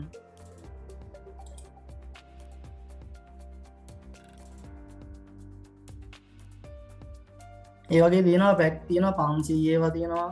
ඒ කියන්නේ පොන්ස් 500ක් තියෙනවා 1000ක් තියෙනවා ඊට වැඩි ගණක් තියෙනවා තියෙන්න පුළුවන්. හරිද සිංහල ෆොන්ට් එක තමයි අපිට කියන්නේ සිංහලෙන් ටයිප් කරනවා නම් ගොඩක්ම සාර්ථකම වගේම ගොඩක් ගුණාත්මක ක්‍රමයේ තමයි ෆොන්ට්ස් පාවිච්චි කරලා පාවිච්චි මේ අපි ටයිප් කරන එක. මොකද යුනිකෝඩ් එකකට ගියාම හරිද දැන් මේ අපිට මේක දීලා තියෙන්නේ zip file එකක් විදියට. zip file එකක් අපි unzip කරගන්න ඕනේ. එතකොට මේ තියෙනවනේ අපිට extract කරගන්න පුළුවන් මෙතනින්.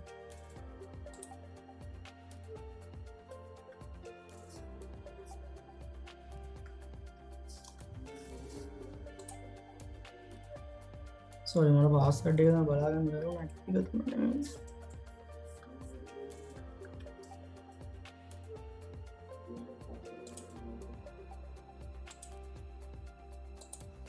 හරි කමන්නේ මේක මේවා තියෙනවානේ මේ ටික ගත්තට පස්සේ අපිට මේ සෙට් එක ගත්තට පස්සේ අපිට මෙහෙම ක්ලික් කරාට පස්සේ මෙතනින් ඉන්ස්ටෝල් වෙනවා. හරිද ඉන්ස්ටෝල් කරලා ගත්ත අපිට එතනින් ඉන්ස්ටෝල් කරන්න පුළුවන්.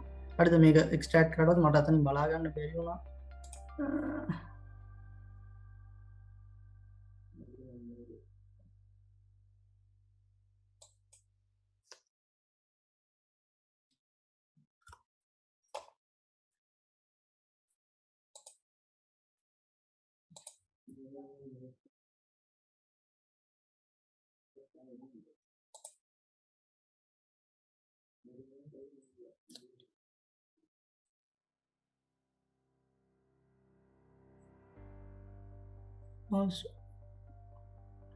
විගස.lk කියන එක දාන්න ඕනේ.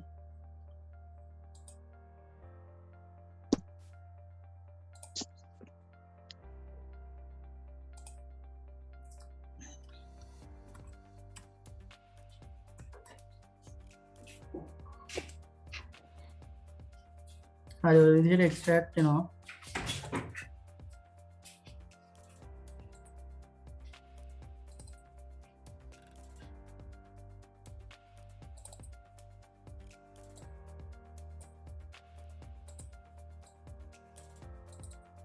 හරිද මෙතනට ගියාට පස්සේ අපිට මේ ටික ඔක්කොම ඕල් සිලෙක්ට් කරගන්න පුළුවන්. කන්ට්‍රෝල් එකත් එක්ක ඒ සිලෙක්ට් කරාම ඒ එවුවම ඕල් සිලෙක්ට් වෙනවා. ඊට පස්සේ පාර වෙනවා මෙතන ඉන්ස්ටෝල් කරලා තියෙනවා. මේ ඉන්ස්ටෝල් එක දුන්නාට පස්සේ මේ ඔක්කොම සෙට් එක දැන් මගේ මේවා ඉන්ස්ටෝල් කරලා තියෙන්නේ. ඒකින් තමයි මම ඉන්ස්ටෝල් කරන්න යන්නේ. මෙතන ඉන්ස්ටෝල් දුන්නාට පස්සේ ඔක්කොම එයාගේ වර්ඩ් එකේ පෙන්නනවා. හරිද මෙතන ඉන්ස්ටෝල් එක දුන්නාට ඔය විදිහට තමයි අපි මේ ෆොන්ට් එක ඉන්ස්ටෝල් කරගන්නේ. දැන් ඊට අමතරව දැන් ඔයා හිතන්නකෝ ඔයාට ෆොන්ට් වලින් ටයිප් කරන්න බෑ කියලා. කියන්නේ කම්මැලි ඒක පුරුදු වෙන්න වෙලාවක් නැහැ. හරිද ඒක ටිකක් පුරුදු වෙන්න බෑ. එහෙමනම් අපිට වෙන ක්‍රම තියෙනවා. පෙන්සිල් කියන ටූල් එක පාවිච්චි කරන්න පුළුවන්. ඒක ආයෙ කියන්නේ නැහැ පෙන්සිල් කියන ටූල් එක වල ගොඩක් පාවිච්චි කරලා තියෙනවා. ඊට අමතරව තව එකක් තියෙනවා අපිට මේ පෙන්සිල් එකේ වුණත් දැන් සමහරවිට මේ වෙනස්කම් වෙන්න පුළුවන්. හරිද ඒ හින්දා අපිට දැන් මොන හරි ක්වොලිටි එකක් කරනවා කියන දේවල් වෙබ්සයිට් එකක් කරේ මොන හරි කරනවා කියලා.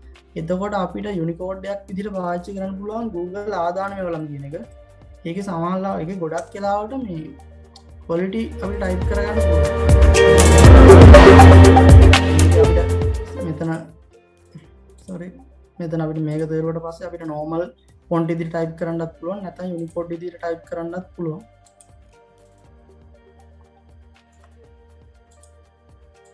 හරි අපි normal ඉදිරියට මම font ඉදිරියට ටයිප් කරොත් දැන් මෙතන මේක අපි දැම්මොත් එහෙම අපිට පුළුවන් මේක copy කරලා ඉවරලා ගිනින් දාන්න. මේකේ ගොඩක් වෙලාවට මේ quality එක වෙනස් වෙන්නේ නැහැ. අර ස්පිලි පාපිලි එහෙම යනවා අඩුයි. හරිද? මේක තමයි අපි දැන් වෙබ්සයිට් එකේ මම මේවා කරනකොට අපි පාවිච්චි කරනකොට ගොඩක් වෙලාවට Google ආදාන්න ඕලන් ගොඩක් හොඳයි. හරිද? ඊට අමතරව අපිට පුළුවන් Unicode පාවිච්චි කරන්න මේ එක එක දේවල් වලට හෙලකුරු වලින් පාවිච්චි කරන්න පුළුවන්. හෙලකුරු එක පෙන්වන්නම්. හෙලකුරු එකේ voice typing කියන එකත් ගොඩක් අය දන්නවා දැන්. දන්නේ නැති කවුරු හරි ඉන්නවා නම් මම පෙන්නන්නම්. හරි හෙලකුරු එකේ දැන් අපිට දීලා තියෙන අපි normal type කරනවට අමතරව ඔයාලට දැන් ගොඩක් ලොකු එකක් මේ පාවිච්චි කරනවා නම් ඔය පේනවනේ මම කියන ඒවා ඔක්කොම මේකේ මේවා එනවා. හරිද? එතකොට අපිට මේක කෙලින්ම කොපි කරලා ඉවරලා අපිට අතනට දාන්න. හැබැයි මේකේ පොඩි වැරදි වෙන්න පුළුවන්. හරිද? එතකොට මේක මේ දැන් මම එතකොට කිව්ව එක අර පැහැදිලි නැති හින්දා වෙනකොට කියලා ආවා. හරිද? ඒ වගේ ඒවා අපි හදාගන්න ඕනේ. හැබැයි හදන්න ගියට පස්සේ සමහරවිට අමාරු වෙනවා මේ යුනිකෝඩ් එක ගන්න හින්දා. අපිට දැන් මෙතනින් ඕනනම් මෙතන මේ හින්දුමති වගේ එකක් ගන්න පුළුවන්. මේ යුනිකෝඩ් තමයි ඔක්කොම දෙන්නේ. එතකොට මෙතනින් ඔයාලට කැමති ෆොන්ට් එක අබේ වගේ එකක් ලස්සනයි නම් අබේ වගේ එකක් පාවිච්චි කරන්න පුළුවන්. ඊට පස්සේ අපි කොපි දුන්නාම දැන් අබේ වගේ දුන්නාම තව වෙනවා. හරිද? ඔය වගේ දේවල් වෙනවා. ඕක හරි. එතකොට සිංහල ටයිපින් ටිකත් හරි. අංගිය ඉක්මනට කරා. කාලේ ගන්න ඕනෙත් නෑ කියලා හිතෙනවා.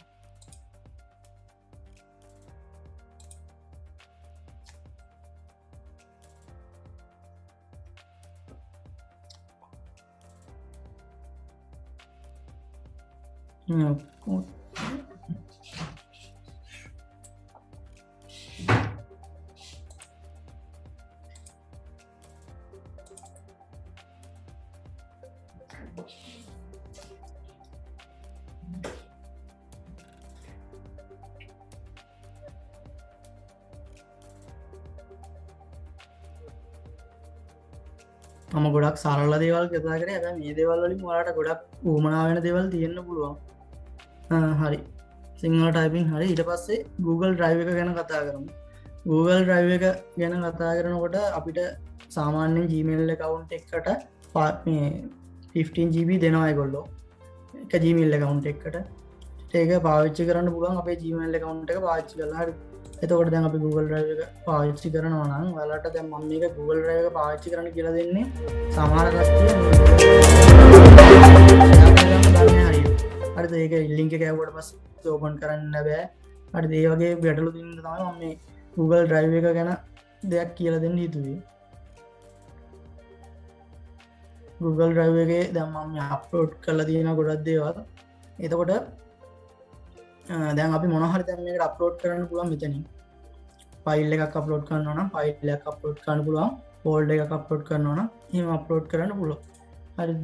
එතකොට මෙතනින් අපි මොන හරි තෝරලා ඉවරලා අපිට මෙතනින් අප්ලෝඩ් කරගන්න පුළුවන්. හරිද? ඒක අප්ලෝඩ් කරලා දැන් මම මේ අප්ලෝඩ් කරපු දේවල් තියෙන්නේ මෙතන. හරිද? එතකොට අප්ලෝඩ් කරාට පස්සේ දැන් අපි හිතමුකෝ මේක අපිට කාට හරි යවන්න ඕනි කියලා. ෂෙයා කියන ඔප්ෂන් එකෙන් පාවිච්චි කරන්න පුළුවන් අපිට තනි කෙනෙකුට යවන්න. එහෙනම් අපිට මේක ලින්ක් එකක් විදිහට කට්ටියට යවනවා නම් දැන් ෂෙයා කියන ඔප්ෂන් එක දේරුවට පස්සේ අපිට මෙතනින් Gmail එක තමයි මේ අපිට එන්නේ. හරිද? එතකොට මෙතනින් ලින්ක් එකක් ගන්නත් පුළුවන් ෂෙයා කියන එකටත් දාලා. හරිද? ඊට වඩා අපිට අවශ්‍ය වෙන එක තමයි මෙතනින් අපිට get link කියන එක අපිට ගොඩක් වැදගත්.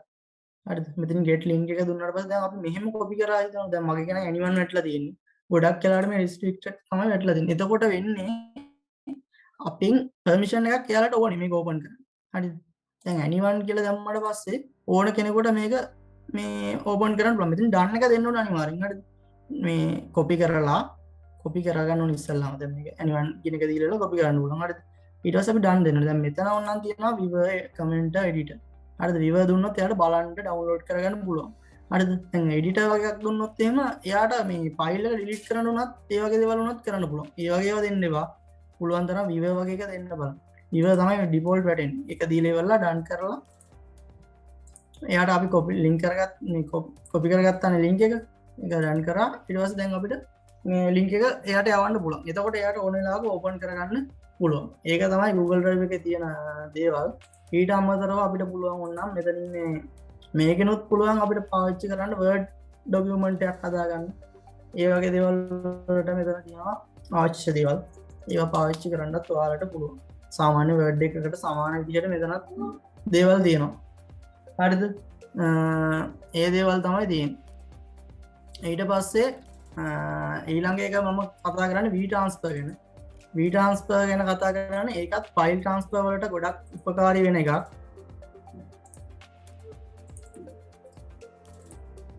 WeTransfer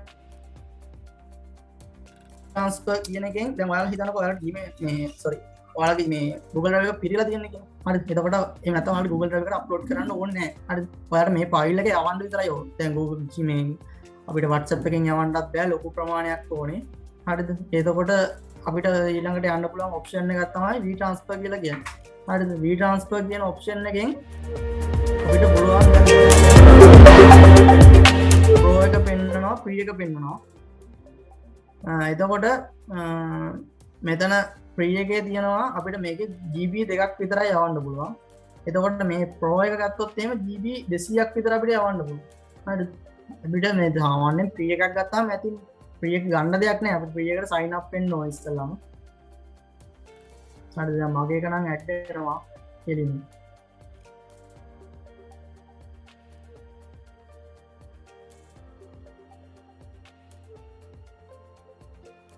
මේකේ V-Transfer වල තියෙන දේ තමයි දැන් මම continue Google වෙනවා. මේ V-Transfer වල තියෙන්නේ දවස් 7යි තමයි අපි යවන ෆයිල් එකක් තියෙන්නේ. ඊට වඩා තියෙන්නේ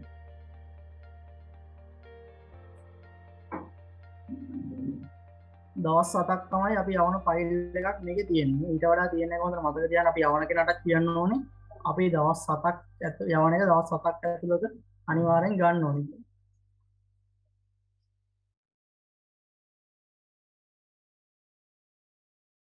මේක අපිට ෆයිල් එකක් යවන්න පුළුවන් ට්‍රාන්ස්ෆර් කියන එකට ගිහින් ඉවරලා මෙතන add your files කියලා තියෙනවා. මෙතනින් අපි මොකක් හරි ෆයිල් එකක් ඇඩ් දුන්නාම fonts කියනවා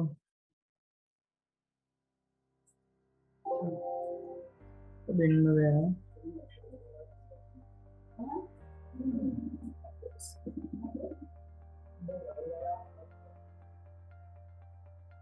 මේකක් දුන්නා කියලා කියන්නේ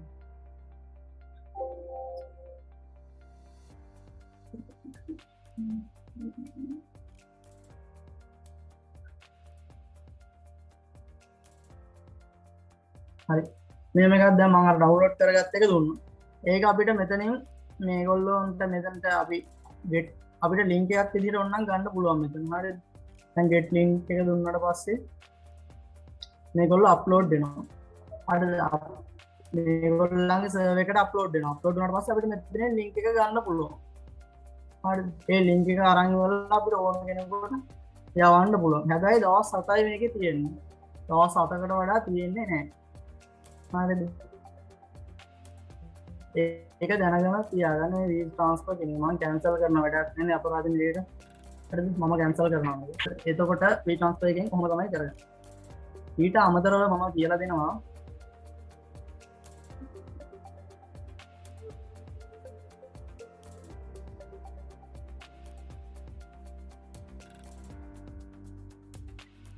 අන්තිම පාඩම් දෙක යන්නේ.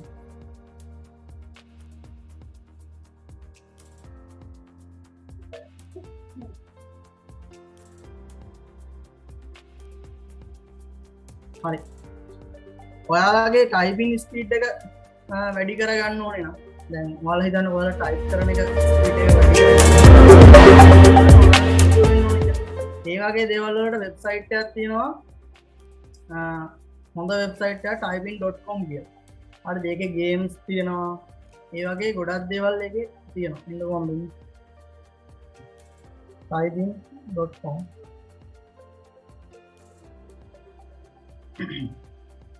මේක ඉස්සෙල්ලාම රෙජිස්ටර් වෙන්න තියෙනවා. මෙතන අපිට ඔන්න Gmail එකෙන් කෙලින්ම වෙන්න පුළුවන්. ඔය ගියාට පස්සේ දැන් මෙතන ටියුටෝරියල් තියෙනවා. හරිද? අපිට දැන් මෙතන එක ටියුටෝරියල් එකක් ගත්තාම මොකද මෙතන මේ අපිට අත් දෙක අත තියාගන්න විදිහ නම් ඒකේ තියෙනවා. හරිද? අපි ඉස්සෙල්ලාම දැන් ඒගොල්ලෝ දෙන කමාන්ඩ් එකට අනුව අපි කරන්න ඕනේ. හරිද? මෙහෙම ගොඩක් එක එක දේවල් තියෙනවා. ඔහොම අපිට එයාලගේ ටියුටෝරියල් එක එන්න එන්න මේ හાર્ඩ් වෙනවා. හරිද? ඊට අමතරව අපිට ඒගොල්ලෝ දීලා තියෙනවා ගේම්ස්. හරිද? මේ වගේ ගේම්ස් ඔන්නම් ප්ලේ කරන්න පුළුවන්. මේ ගේම් එකත් මේ ටයිපින් එක තමයි යන්නේ.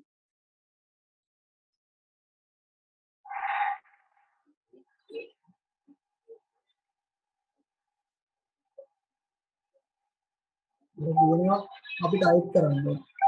හරිද? ඔය තියෙනවා අපි මේ ස්පීඩ් එක ටයිප් කරොත් තමයි අපේ කාර් එක ඉස්සරහට යන්නේ.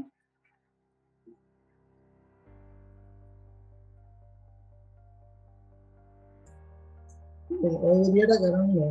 ඒ වගේ අපි දේවල් typing.com එකේ තියෙනවා. ඊට අමතරව මම ඔයාලට කියලා දෙනවා ඔයාලට දැන් මොනවා හරි වැඩක් කරද්දී Pixabay කියන එකෙන් අපිට ගන්න පුළුවන් ඔයාලා හිතනකො ටිකක් quality ෆොටෝ එකක් ඕනේ කියලා. quality ෆොටෝ එකක් ඕනේ නම් ඔයාලට මේ Pixabay කියන සයිට් එකට ගිහින් වරලා මේ සයිට් එකේ තියෙන ෆොටෝ වලට දැන් සාමාන්‍යයෙන් ෆොටෝ එකක් ගත්තොත් එහෙම ඒවට අයිතිවාසිකමක් තියෙනවානේ. හරිද? කොපිරයිට් එකක් කියලා එකක් තියෙනවා. මේ Pixabay සයිට් එකෙන් අපි මොනවා හරි ෆොටෝ එකක් ගත්තොත් එහෙම අයිතිවාසිකම් කොපිරයිට් එකක් ලොකුවට වදින්නේ නැහැ අපිට ඒ කොපිරයිට් එකක් වදින්නෙම නැහැ. හරිද? අපිට කොපිරයිට් එකක් නැතුව ඔයාලා YouTube channel එකක් කරනවා නම් අපිට මේකෙන් ෆොටෝ එකක් අරන් ඉවරලා අපිට දාන්න පුළුවන්කමක් තියෙනවා. හරිද? එහෙම නැත්නම් ඔයාලා මොනවා හරි හදනවා නම් ඒකත් මේකේ quality ගොඩක් ෆොටෝ හරිද අපිට අවශ්‍ය විදිහට quality එකට ගන්න පුළුවන්. මේකේ ඉස්සලා මේ login and join වෙන්න ඕනේ. එයාට ඒක Google මේ account එක use කරලා පුළුවන්. අර ඉස්සලා මම login වුණේ ඒ විදිහටම තමයි තියෙන්නේ. මෙතන අපිට free download කියලා තියෙනවා. මේකේ අපිට ඕන size එක තෝරන්න පුළුවන්. හරිද? මේ ගොඩක් ඕන තරම් quality එකට තියෙනවා. මේ rectangle size එකට නම් මේ ගොඩක් තියෙනවා. හරිද? ඔය විදිහට Pixabay එකෙන් අපිට ගන්න පුළුවන්. ඊට අමතරව ඔයාලා මොන හරි කරද්දී අපිට YouTube එකෙන් මොන හරි download කරගන්න ඕන කියලා හිතන්න.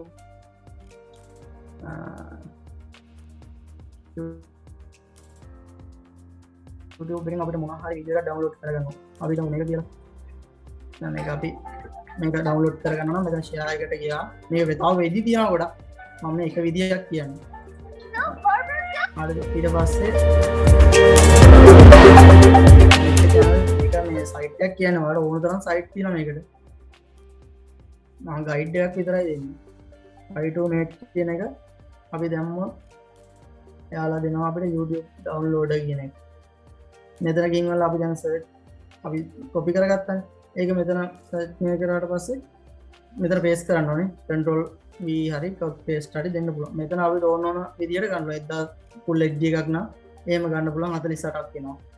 මේ 70 720 නම් මෙතන 16යි. ඔය විදිහට අපිට ගන්න පුළුවන් කමක් තියෙනවා. හරිද? ඒ විදිහට කරගන්න පුළුවන්. ඔච්චර තමයි අදට මම බලාපොරොත්තු වෙන්නේ. ගොඩක් වෙලා ගියේ නැහැ. ඒකමාරයි කියන්නේ. මම බලාපොරොත්තු වෙන්නේ සාමාන්‍යයෙන් මේ අපේ course එක ගැන අපි මේ සම්මන්ත්‍රණය මේ සැලසුම් කරේ මේක ඉවර වෙනකොට ඔයාලට සාමාන්‍ය ඔන්ලයින් ක්ලාස් එකක් වගේ කරගන්න පුළුවන්. දැන් හිට අචීව් කරනවා කියලා කිව්වා ගොඩක් වෙලාට කරයි කරනවා කියලා කිව්වා මේ Zoom use කරන විදිය Zoom එකේ දැන් මම දන්නේ නැති දේවලුත් තියෙනවා. ඔයාලා දන්නේ නැති දේවලුත් තියෙන්න පුළුවන්.